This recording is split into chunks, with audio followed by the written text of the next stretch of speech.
noise. We have leaders behaving as though governance is a side hustle and campaigning is the main job. Perhaps the most unsettling development is this. Political meetings and groupings are now being hosted in national institutions meant to serve all Kenyans. State House is a public institution. The National Treasury, too, is a public institution. They are not party headquarters. They are not ethnic community halls. Yet we're seeing gatherings that are unmistakably political, sometimes explicitly tribal, taking place within spaces that are constitutionally meant for national purpose. When a cabinet secretary convenes a meeting of his own ethnic community within Treasury to discuss community issues and to position himself politically, what signal does that send? That the state is neutral? Or that state power is simply a platform for early succession politics? We cannot on one hand preach national cohesion and on the other normalize ethnic political caucuses within the machinery of government. National Treasury Cabinet Secretary John Mbadi has just made a groundbreaking discovery, a great treasure whose discovery he announced at the National Treasury boardroom here in Nairobi. Hint, hint, the treasure has 3 letters. It's true, yes. I am a cabinet secretary. I am the cabinet secretary of National Treasury, but it is also not disputable that I'm a Luo. And by the way, I am now the senior most member of our community in the government of the Republic of Kenya. Now, for those who were unclear about the ethnic origins of the Treasury CS, now you know. And if for whatever reason you thought Mbadi was Suba, you stand corrected. Now, I would start by saying this, that, if there is a day that the government normally feels like, we can go to Citizen TV and, arrest these journalists and all that, is Thursday night. Because of what? I want you to listen to these people from the beginning up to the end, by the way. I don't know whether William Ruto anakaga chini na anasema kwamba watu kama ningepata nafasi tu ya kuwashika, kuwakamata, because they are exposing what others don't know. They're doing what is right. So that is why sometimes the government feels like, it is only that we don't have that power. But suppose we had power, we would have put these people's lives, we would have either arrested these people, or we would have suggested that either Citizen TV be shut down or SK Macharia fire these guys. Because they are exposing us. They are making us look as if there is nothing that we are doing.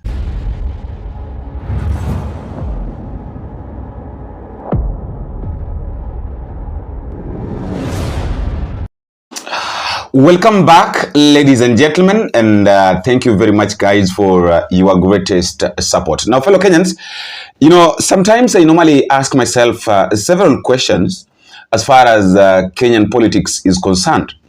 The first question that I normally ask myself is this: are we the ones that did mistakes by electing this government, or the government is the one that forgot with the reasons why they were elected, but now, according to us, we just did our part? But I fail to get answers, because when I try to look at both questions, we made a mistake. I can say that we made a mistake. We as Kenyans, we as citizens, we made a mistake by accepting some of the lies that came from our politicians. They promised us that they're going to do this, and then they failed to do it. On the other hand, there are some that, yes, we saw the potential in them, and then we gave them the chance, because we felt like indeed they can do it. And then you come to realize that the same people that we trusted, the same people that we gave opportunity to lead, the same people that we gave opportunity, may be thinking that they're going to bring change into our country, that they're going to bring change to our communities, maybe to our places, or maybe in constituencies, counties, and everything. They came and changed. Now, yesterday night, during the news gang hour, Yvon, Okwara, Jamila, Kaikais, Bonyo, and Sam Gituku had got a lot of serious things and that they talked about, which I want us to listen to. I want us to listen to them, start discussing them one by one.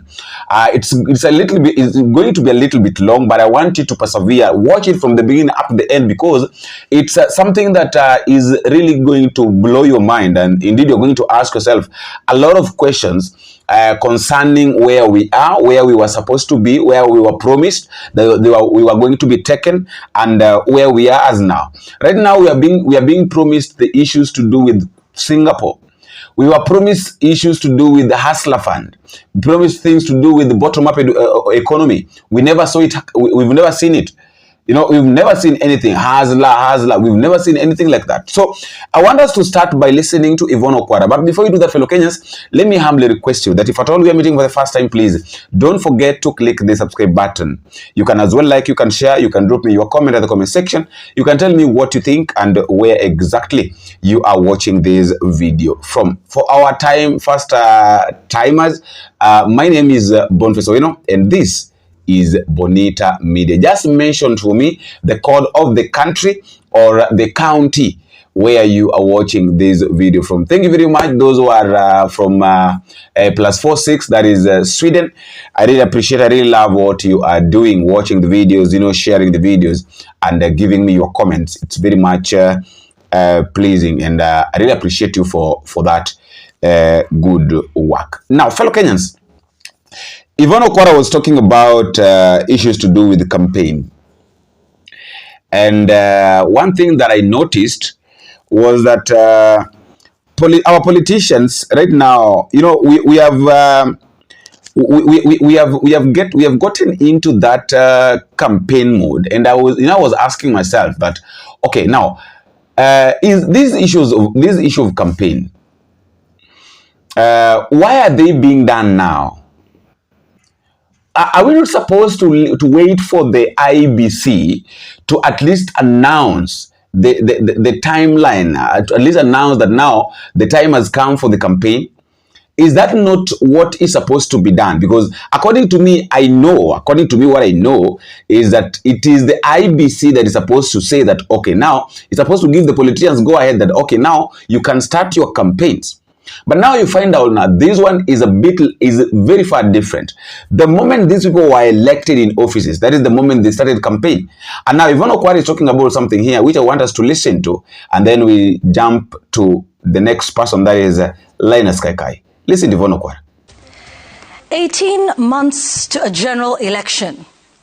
That is how far we are from the next national poll. And yet, you would be forgiven for thinking we are weeks away from voting day. The country is in full campaign mode, from the ruling side to the opposition benches, from those declaring agendas to those baptizing themselves as the conscience of the Republic, from prayer rallies to Meet the People tours, from fund drives to so-called consultative forums, from roadside addresses to carefully choreographed town halls. Everyone is on the road. And here's the part that should trouble us most. These campaigns began even before electoral commissioners were sworn in, even before an electoral body has even declared an official campaign period, before any Gazette notice could legally open the season. We're campaigning in a vacuum. Under Kenya's electoral framework, principally the Elections Act, campaigns are not supposed to be permanent. The campaign period is meant to be formally declared by the Independent Electoral and Boundaries Commission. You see, in 2025, the High Court of Kenya made it clear. Campaigning outside the gazetted period is unconstitutional and illegal. The court warned about precisely what we're now witnessing, a country trapped in endless electioneering. Yet here we are, campaigns without a declared campaign period, mobilization without regulation, political messaging without accountability, and no side, not one, appears willing to pause and ask whether the rule of law applies to them too. All of this is happening as if 3 million Kenyans are not staring at hunger, As if the grade 10 transition crisis is not confronting parents and students with uncertainty over infrastructure and preparedness. As if petty and serious crime are not rising in cities like Nairobi, where insecurity is no longer an abstract debate, but a lived experience. It's as if youth unemployment is not a daily emergency. As if the cost of living has magically resolved itself. As if hospitals are not strained. As if climate shocks are not displacing families. As if public trust in institutions is not fragile. Instead, we have convoys, rallies, fundraisers, alignments and realignments, coalitions before coalitions are even legally necessary. Noise. We have leaders behaving as though governance is a side hustle and campaigning is the main job. Perhaps the most unsettling development is this. Political meetings and groupings are now being hosted in national institutions meant to serve all Kenyans. State House is a public institution. The National Treasury too is a public institution. They are not party headquarters. They are not ethnic community halls. Yet we're seeing gatherings that are unmistakably political, sometimes explicitly tribal, taking place within spaces that are constitutionally meant for national purpose. When a cabinet secretary convenes a meeting of his own ethnic community within Treasury to discuss community issues and to position himself politically, what signal does that send? That the state is neutral? Or that state power is simply a platform for early succession politics? We cannot on one hand preach national cohesion and on the other normalize ethnic political caucuses within the machinery of government, simultaneously act as if campaign laws are optional.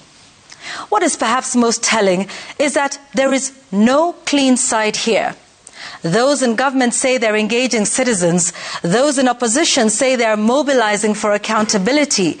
Those declaring a new moral order say they're offering an alternative. But who among them is willing to say, let us respect the law on campaign timelines? Who is willing to voluntarily step back? Who is willing to say, governance first, politics later? If the High Court has spoken, where is the urgency to legislate clear sanctions? Where is the self-restraint? Where is the example? You see, good governance is not something you promise at a rally. It is something you practice, especially when it inconveniences you.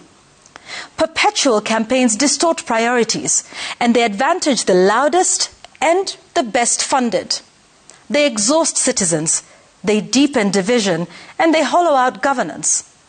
When leaders spend more time counting political numbers than solving national problems, the country becomes a stage, not a state. And perhaps that is the deeper question we must ask. Are we a republic preparing carefully for an election in due course? Or are we a political marketplace permanently in season? 18 months is a long time in the life of a nation struggling with hunger, insecurity, and institutional strain. The law anticipated this danger. The court warned about it. The only thing missing now is political will by all politicians. And that absence, more than any rally, should concern us. That's now. Linus Kaikais is talking about a mind-blowing thing here.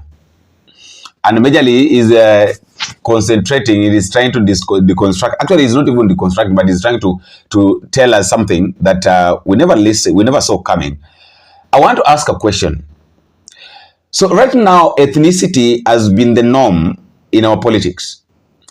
Like somebody saying that he is the senior most politician, I don't know, in his community, and therefore I don't know whether he's trying to say that he should be treated with a lot of respect. I don't know, a lot of what. I don't know whether that is what these people mean. That, you know, you're supposed to treat me very special. You know, I'm like this, I'm like this, I'm like this. It's something that a lot of people, a lot of things are happening You understand? There are a lot of issues, a lot of things here and there. A lot of people are talking about it, but now in different ways. Now, John Mbadi is talking about two things. Number one, John Mbadi is trying to remind Kenyans that he is a Luo, not a Suba. Nobody asked him about which tribe he's coming from. Nobody asked him. Number two, he's talking about issue to do with being the senior most politician. Now, what about those other people? What about Oburu Odinga? What about Gladys Wanga? I don't know. Maybe because he's holding a very special seat in the government, that is why he's considering himself as the senior most politician. But I have a question to ask. Why is it that right now, State House, Treasury, those offices that are meant to serve Kenyans, that are meant to serve the public, are being used as meeting points? You find that like now the president decided that now State House will be his own meeting point where he'll be meeting his own delegates. They talk about politics, they talk about the plan for the 2027. You find that John Mbadi is holding meetings with the Luos at the Treasury. Why are they taking advantage of the public offices for their own interest? Can you listen to Kaikais? National Treasury Cabinet Secretary John Mbadi has just made a groundbreaking discovery, a great treasure whose discovery he announced at the National Treasury boardroom here in Nairobi. Hint, hint, the treasure has 3 letters. It's true, yes. I am a cabinet secretary. I am the cabinet secretary of National Treasury, but it is also not disputable that I'm a Luo. And by the way, I am now the senior most member of our community in the government of the Republic of Kenya. Now, for those who were unclear about the ethnic origins of the Treasury CS, now you know. And if for whatever reason you thought Mbadi was Suba, you stand corrected. Let's go back to the Treasury boardroom. We, as the members of the Luo community, have gone through a lot in the politics of this country, including total marginalization in matters development. Now, my fact check on that, largely true. Yes, it is a fact that for intermittent episodes between 1966 and 2026, which is now, members of the Luo community have experienced particular suffering. In fact, the first Suba, or sorry, should I say Luo, to run Treasury was the legendary Thomas Joseph Mboya, or simply Tom Mboya. He was gunned down in broad daylight on the streets of Nairobi, marking the absolute turning point in the systematic marginalization of the Luo community. This is a fact. The extent I'm told the person who was lost in Ketangala is a Luo. I didn't know that. And Luos, we have lost lives. I don't think it is necessary at this time. Away from last weekend's very tragic events in Kitengela, CS Mbadi, who, by the way, was meeting elders from the Luo Council of Elders, is looking ahead with a solid plan for his 3-letter word, treasure. You are going to see a bigger meeting of the Luo community in Nairobi, especially the elders. We are planning a meeting, which we will announce later, where we are going to bring in all the elders of the Luo community in Nairobi. And now, that is for Nairobi. And hang on, there is a plan for the countryside. After dealing with the issues of Nairobi, we will also again embark on visiting other towns in the country where we have significant presence of the Luo community, more particularly Mombasa, Eldoret, and many others across the country. So, as for the choice of the party, a small reminder that ODM is also a 3-letter word.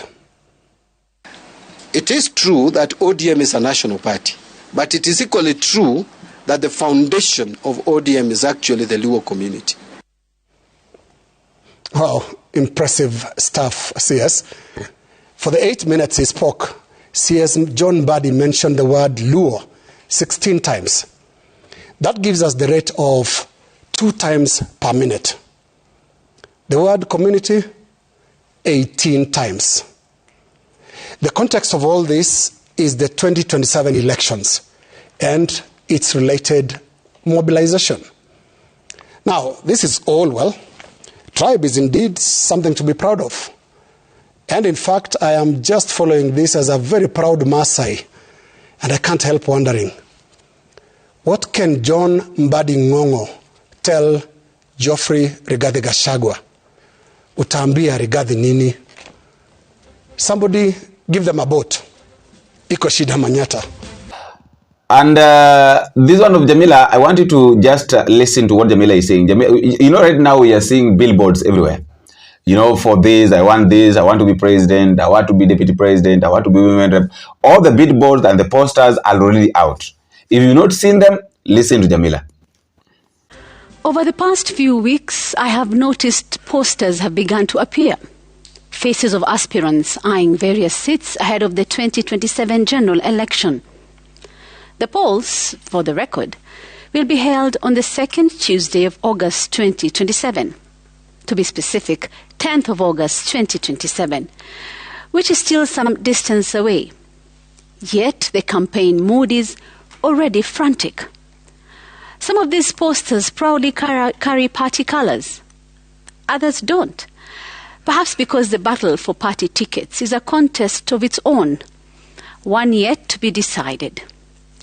We've had clear declarations, those seeking to retain their seats, newcomers testing the waters, and those aiming for higher office than the one they currently hold. It is this last group that raises important questions. To those seeking a step up, have you truly done what you promised? Are your pledges fulfilled, your goals met, your constituents satisfied, done and dusted, such that you now feel ready to move forward? Or are you leaving behind a trail of unfinished business and broken promises?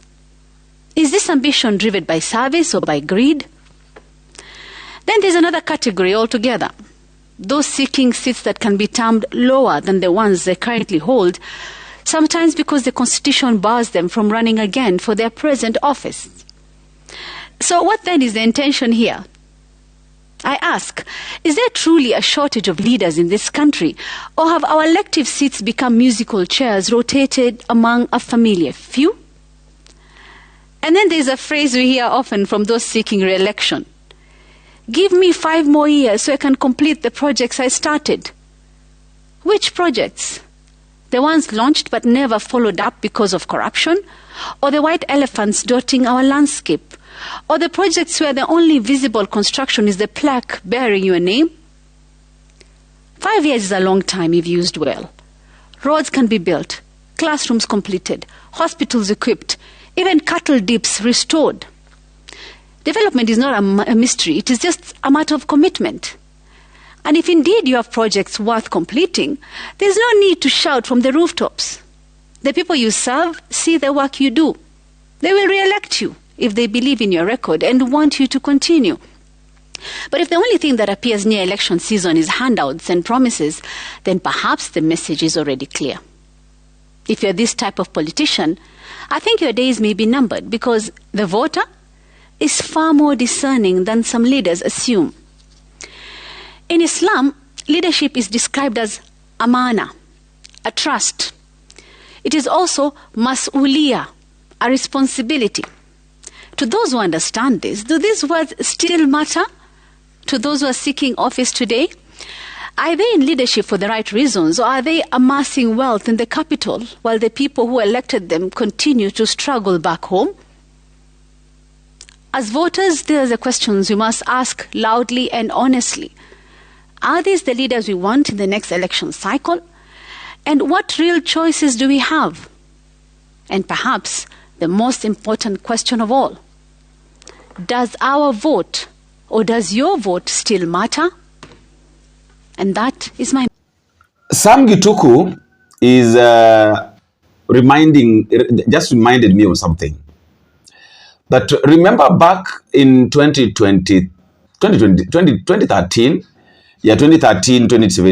when Uhuru Kenyatta and William Ruto took over power, there are a lot of promises that these two gentlemen told Kenyans. They gave Kenyans hope of building roads, of building stadiums. And of course, one thing I've noticed with the Kenyans is that Kenyans really love fake promises. Like, you see, where politicians take advantage is the place where politicians, where they lie, they tell Kenyans something, and then they see Kenyans celebrating. Like, for instance, you find out that a president is saying that we are going to build stadiums. Like, we have to build stadium. We are going to build this number of stadiums in this place. And then what happens is that the same citizens are the ones that are celebrating. And the more you celebrate, the more you embrace, the more it's like now they know that you are embracing what they're doing, and they give you, they take advantage of that. And then they started doing things that, like, for example, let me give this example because I think I've talked about this. All of us knows this. Right now we have a stadium, Ngong Road, Long Ngong Road. I think tomorrow I might go those sides. Then there's the sides I see how it is. I might take some little photos and maybe a video to show you guys. Talanta Stadium. We were told that Talanta Stadium by January itakuwa imeisha na tayari wataanza kuitumia pengine. Let me just say that it will be done and dusted. Right now we are in February, tunaelekea March.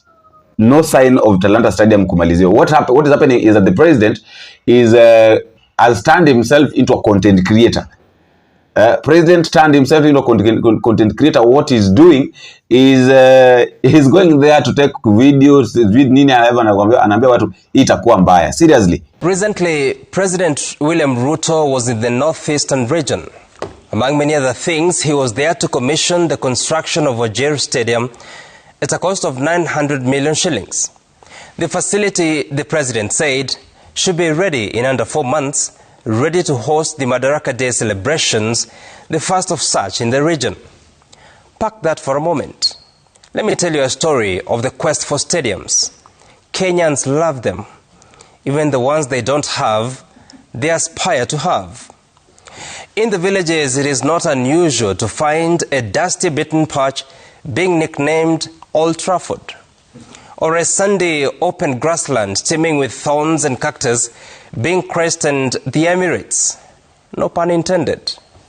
All because Kenyans love good sporting facilities. The election promised to build 5 stadiums by the so-called dynamic duo of Uhuru Kenyatta and William Ruto in 2013 excited a significant chunk of Kenyans. It was a promise, even thrilling list. And I quote, to build 5 new national sports stadia in Kisumu, Mombasa, Nakuru, Eldoret and Garissa, while upgrading existing sporting facilities at the county level to accommodate swimming, tennis, basketball and rugby. End of quote and promise. As Deputy President, William Ruto in 2017 improved the promise from 5 to 9 stadiums, replete with timelines ranging from 3 to 6 months. But that is what under the stadium, rather the bridge. Let's talk about what happened instead of what didn't. Talanta Stadium is up and on course, and based on images shared, may well meet the expectations of many Kenyans. We'll talk about the cost of Talanta some other day. Another day because there's a worrying dark side to the clear endeavors to construct stadiums around the country. I begin this illustration in Kericho, the green stadium that hosted Macharia Day in 2023. It is now known as Kiprugut Chumo Stadium. The Auditor General reports that the refurbishment of that stadium cost 408 million shillings.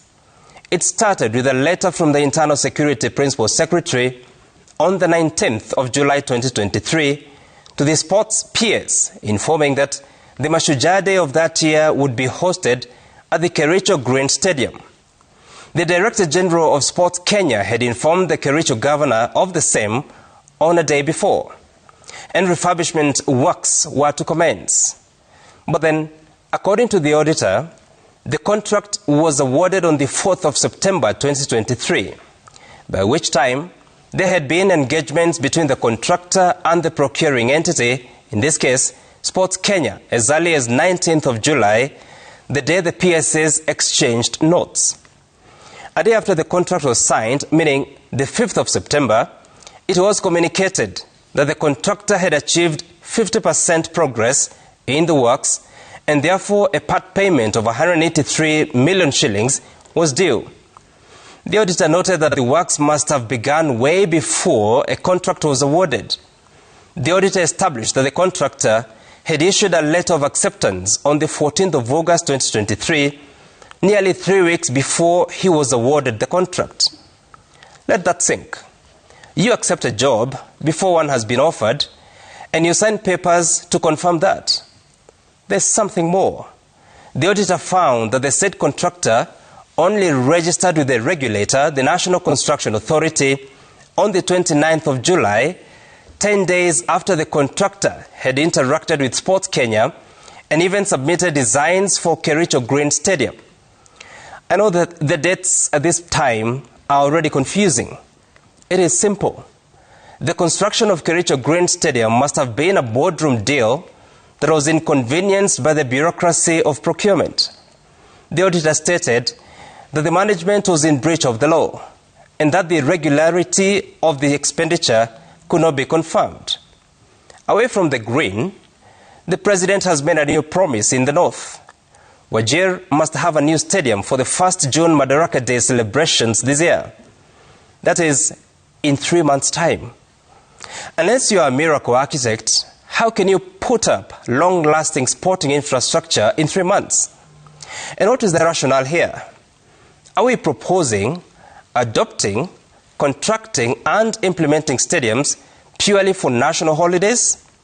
Also, when the Kenya Defence Forces and the parent ministry are instructed to make it happen at a cost of 900 million shillings, how was the procurement process done?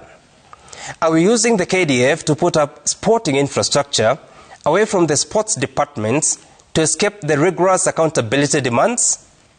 The president also promised another stadium in Mandera at a similar cost of 900 million shillings, which must be ready for the locals to celebrate Jamhuri Day there this December. As we speak, the Kericho Stadium running track is chipping. Infrastructure there is not up to standard. The Okwara Stadium in Kitui that hosted Macharia Day last year, after a marathon 4-month construction, is not yet complete 4 months after the event. It's been deserted.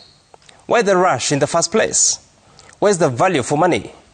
And as we build these essential pieces of sporting infrastructure, thousands of residents in host counties are starving or facing starvation as their livelihoods risk extinction by the harsh climatic conditions.